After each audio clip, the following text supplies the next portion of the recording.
If you really like the movie Oppenheimer or are into historical facts and less known historical facts, you are going to love this upcoming episode. In this Legacy Story podcast, Flashback, we are checking out episode 27, the story of Marconi, Baird, and Licklider. In the episode, we cover the legacy story of Guglielmo Marconi, among others, who invented radio as we know it today. John Logie Baird, among others, who invented television as we know it today. And J.C.R. Licklider, among others, who invented the internet as we know it.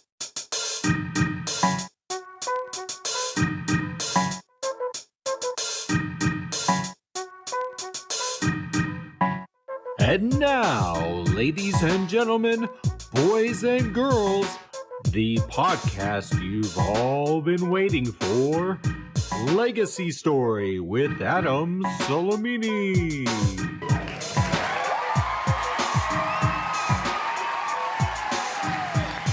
Thank you very much. I love my listeners, even though these aren't the listeners that you hear clapping. But it's a fantastic way to get you pumped up, ready for the show. You know what I'm saying?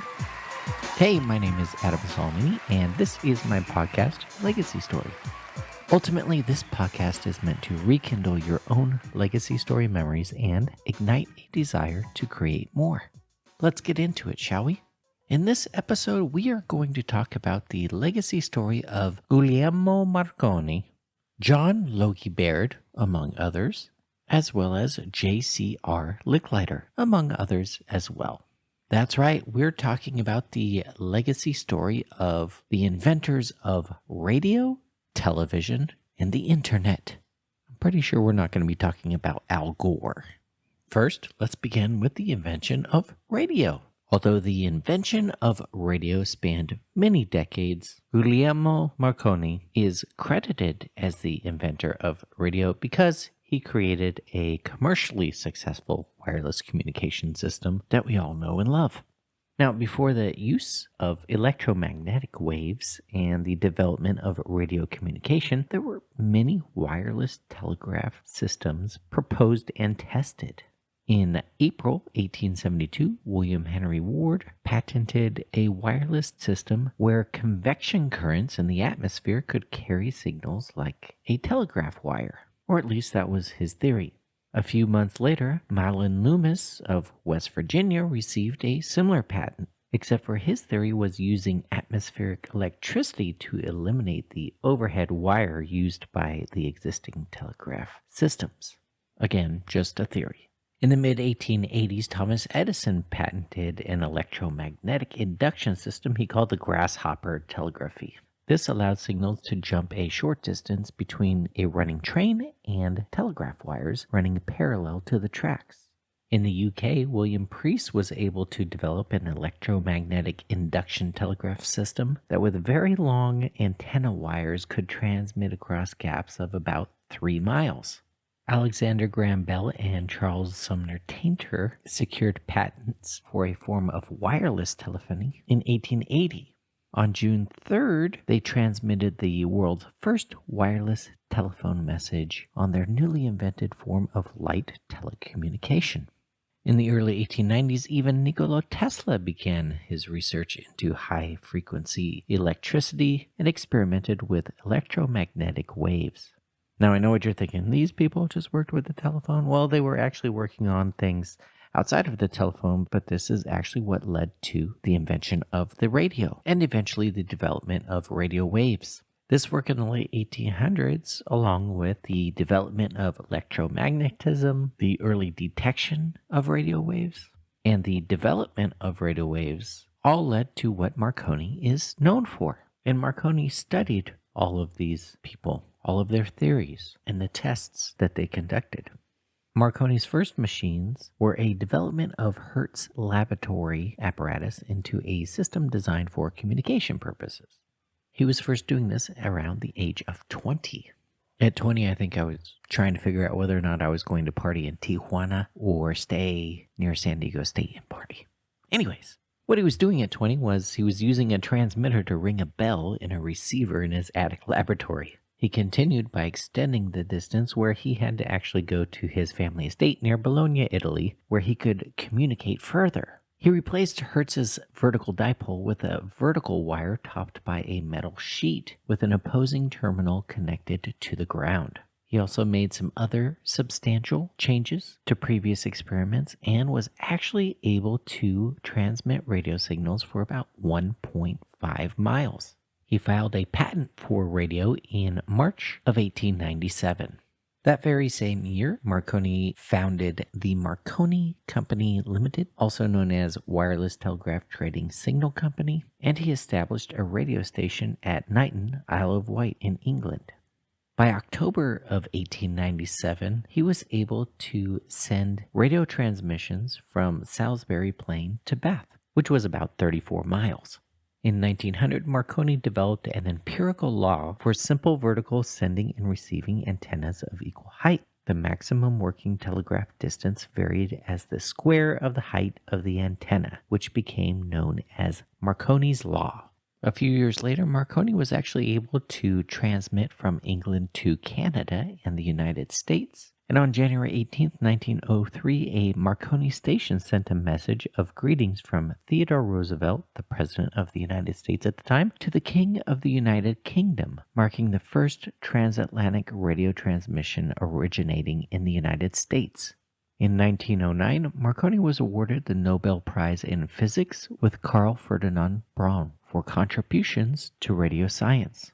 Marconi continued his work in radio transmissions through 1927. From that point, many other scientists continued in the evolution of the radio and clearly has made an impact on society and is a great legacy story because radio is still used today, regardless of all of the great inventions that we see. In the 1920s, following the war, civilians began to purchase radios for private use.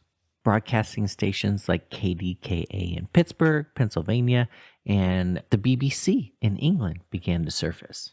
In America, the problem was many people were making their own receivers and transmitters, and it was creating a traffic jam of sorts on the radio waves. As a result, the Radio Corporation Agreements, RCA, was sanctioned by the government. Under RCA, certain companies could make receivers, while other companies were approved to make transmitters.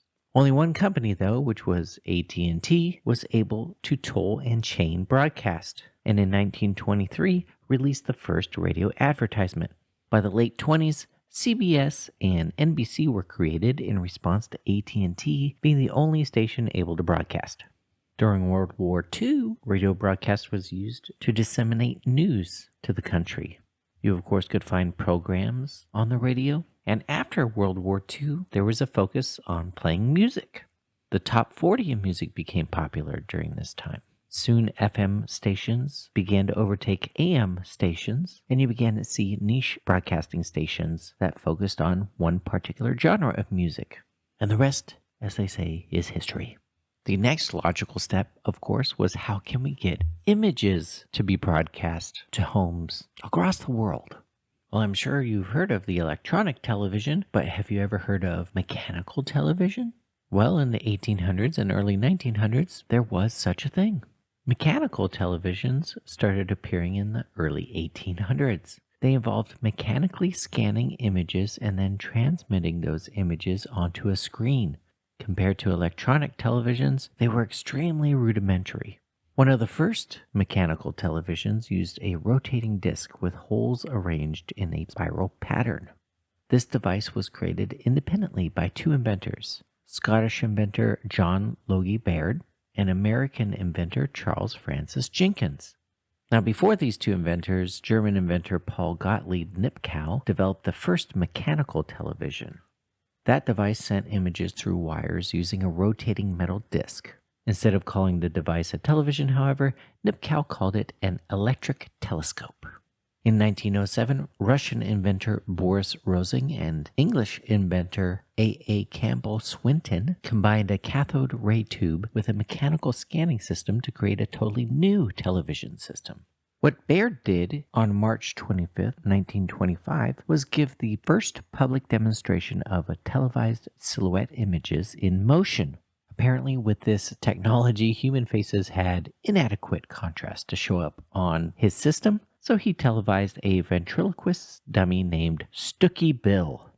Just under a year later, he had demonstrated the transmission of an image of a face in motion by radio. By 1927, Baird transmitted a signal over 438 miles between London and Glasgow, and in 1928 broadcast the first transatlantic television signal between London and New York. In 1931, he made the first outdoor remote broadcast of the Derby. The world's first television stations first started appearing in America in the late 1920s and early 1930s.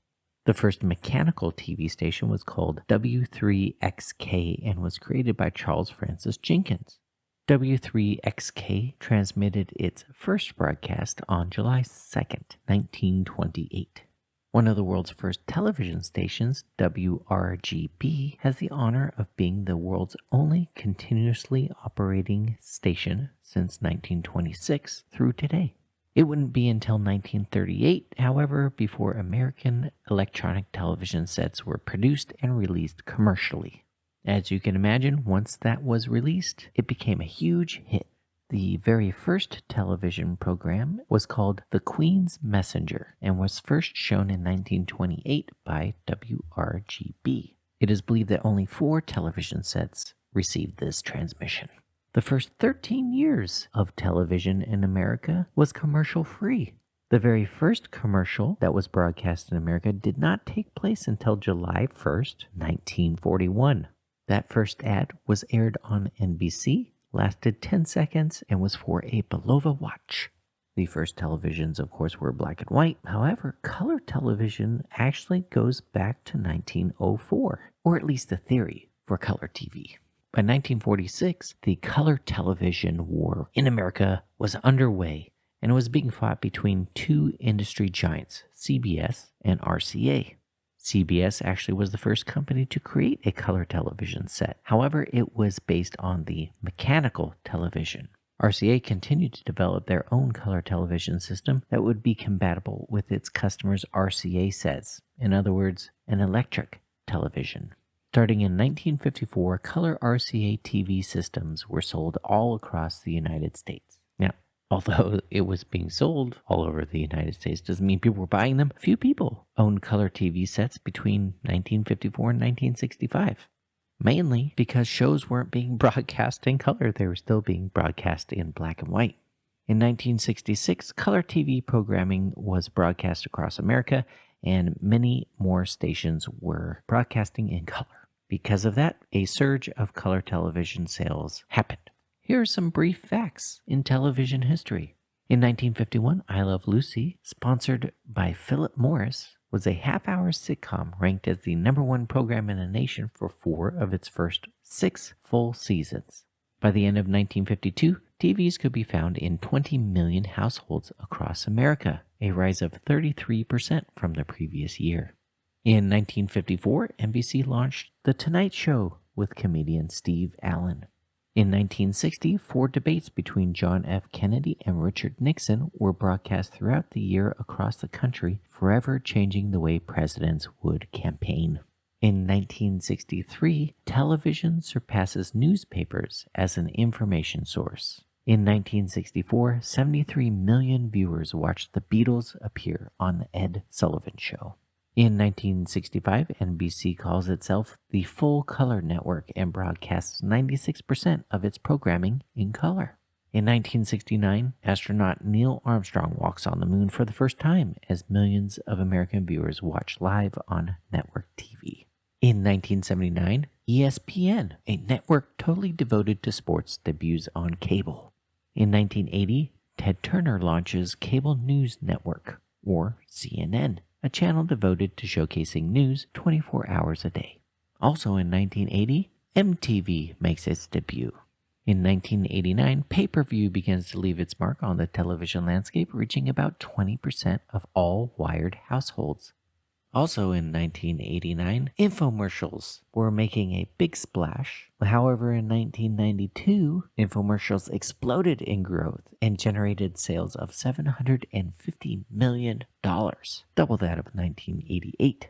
In 1993, 98% of American households owned at least one television. In 1996, digital satellite dishes hit the market. Soon, televisions began changing too. In 2005, flat-screen TVs and HD TVs are introduced. By 2010, 3D televisions start hitting the market. And as you know, now today we have 4K, 8K, what's next, 16K, 32K, 64K. We're on a roll here. But just like radio, it took many inventions and many theories to finally come up with something that would take hold and take off. And most believe that Scottish inventor John Logie Baird was the person who put it all together, which led to television as we know it. You know what's next. The next logical step. Radio, then to television, and how can we reach even more people with more information? Well, that would be the internet. The internet, of course, also evolved over time and was the result of many different inventions, patents, and theories. One of the main catalysts for the internet as we know it was a military scare between the United States and the Soviet Union. On October 4th, 1957, the Soviet Union launched the world's first man-made satellite into orbit. That satellite, known as Sputnik, really only played blips and bleeps from its radio transmitter as it circled the Earth. This was certainly alarming, though, to the United States, and they created ARPA, the Advanced Research Projects Agency, under the Department of Defense. In 1962, a scientist from MIT and ARPA named J.C.R. Licklider proposed a solution to the problem. That solution he called a galactic network of computers that could talk to one another. Now remember, they were using this for a military application. It was not meant to be a communication of everyone. It was just supposed to be a communication of militaries, especially if the Soviets destroyed the telephone system. In 1965, Donald Davies conceived of packet switching at the National Physical Laboratory and proposed building a national commercial data network in the UK. Now, what's packet switching? Packet switching is breaking down data into blocks or packets before sending it to its destination. This way, each packet can take its own route from place to place and therefore can be secure. In 1968, the Advanced Research Projects Agency made contacts with BBN, which was Bolt, Beranek, and Newman, where they created ARPANET, Advanced Research Projects Agency Network. In September of 1969, the first packet-switched computer network was installed in UCLA and was supervised by Leonard Kleinrock. On October 29, 1969, ARPANET delivered its first message, a node-to-node communication from one computer to another. It was a computer at UCLA sending a message to a computer at Stanford. Each of those computers, by the way, was about the size of a small house. Can you guess what the message was? Login. Login. Login. Pretty short. Now you know where the word login comes from, but there's a problem. Even though it was that short, the ARPA network crashed, and Stanford only received the first two letters. Low. How come we don't use low instead of login then? Anyways, by the end of 1969, just 4 computers were connected to ARPANET, but the network grew steadily during the 1970s. By 1971, 23 hosts had been established, mostly at universities. Also in 1971, email was invented. By the end of the 1970s, a computer science by the name of Vinton Cerf had begun to solve the problem of a global internet by inventing Transmission Control Protocol, or TCP. He also later added an additional protocol which was known as the Internet Protocol, and that's why you see TCP/IP sometimes. By the early 80s, the internet had transformed from a nationwide infrastructure network to an international phenomenon. The French actually created the Minitel project, where they wanted to bring internet access to all French residents in a system that included a public packet switch network, Minitel servers, and reasonably priced terminals that came with built-in low-speed modems. In fact, Minitel was in many French homes a decade before nearly any Americans knew about the internet. In 1991, a computer programmer in Switzerland named Tim Berners-Lee introduced the World Wide Web, an internet that was not simply a way to send files from one place to another, but was itself a web of information that anyone on the internet could retrieve. Berners-Lee created the internet that we know today. In 1992, a group of students and researchers at the University of Illinois developed a sophisticated browser that they called Mosaic. Mosaic later became Netscape. Mosaic allowed users to see words and pictures on the same page for the first time and navigate it using scroll bars and clickable links. Also in 1992, Congress decided that the web could be used for commercial purposes, and because of that, the internet exploded. It went from a single page that you could scroll down with pictures and words and links that you could click on to instant messaging and voice over internet protocol, discussion forums, blogs, social networking services, online shopping, and video chat. In terms of two-way telecommunications, the internet only communicated 1% of all those communications in the year 1993. It was 51% by the year 2000, and more than 97% of the telecommunicated information by 2007. Today, it's in your hand, on your phones, on your lap, on your television. It's everywhere. Is it 100%? No. Safe to say that it's probably about 99% in the year 2021. It's amazing how much this technology has accelerated. I mean, just 30 years ago, 32 megabytes was a huge amount of memory. Now you have computers where terabytes are standard, and your phone has more power than a computer did just 30 years ago. I wonder what the next major technological advance will be. I'm sure we'll see soon enough. Well, that's it for today's episode of Legacy Story. Thank you for listening. If you enjoyed this episode, please consider donating. You can do this via Cash App at $InFinancer. Make sure you subscribe to the podcast wherever you listen to podcasts so you never miss an episode. Plus, don't forget to follow me on social media at Your Legacy Story and at InFinancer. If you're interested in changing your trajectory, you can always book a free discovery session with me at InFinancer.com. InFinancer.com. If you have any thoughts on today's episodes, any previous episodes, or have an idea for future episodes, you can email me at legacystorypodcast@infinancer.com. I look forward to hearing from you and can't wait to meet with you again next week. Until next time, ciao.